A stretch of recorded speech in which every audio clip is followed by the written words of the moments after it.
কি এখনো Gothic mummy পেলে না? ঠিক আছে, বুঝতে পারছি গথিক মমি পাননি, খুব দুঃখ কষ্ট। তো একটু আগে আসা যাক গথিক লিটারেচারে। তো এখন আমরা কথা বলবো হচ্ছে গ্রেভইয়ার্ড স্কুল পোয়েট্রির ব্যাপারে। ও হ্যাঁ, এই ভিডিওটা শেষে আমি বলবো যে গথিক আর্কিটেকচার কলকাতায় কোথায় কোথায় আছে। মরার ব্যাপারে আপনারা ভেবে থাকুন চাই না থাকুন, 18th সেঞ্চুরিতে ব্রিটিশ পোয়েটসরা কিন্তু নিশ্চয়ই ভেবেছিল।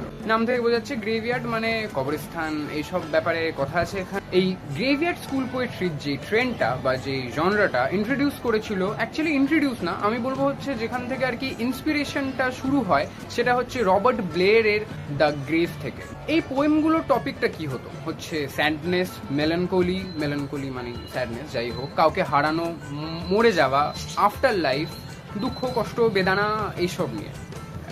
আমি বেদানাই বললাম। আরও কিছু ফেমাস এক্সাম্পলস আছে, যেমন হচ্ছে an elegy written in country চার্চইয়ার্ড।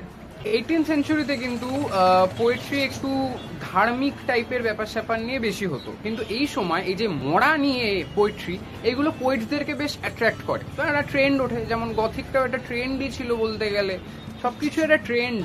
তো এই গ্রেভইয়ার্ড স্কুল পোয়েট্রি পরে গিয়ে ইনফ্লুয়েন্স করে গথিক লিটারেচারকে। আমার একটা ভিডিও আগেই বানানো আছে, ওটা পারলে দেখে নেবেন। তো এবার গথিক আর্কিটেকচার কলকাতায় কোথায় কোথায় আছে।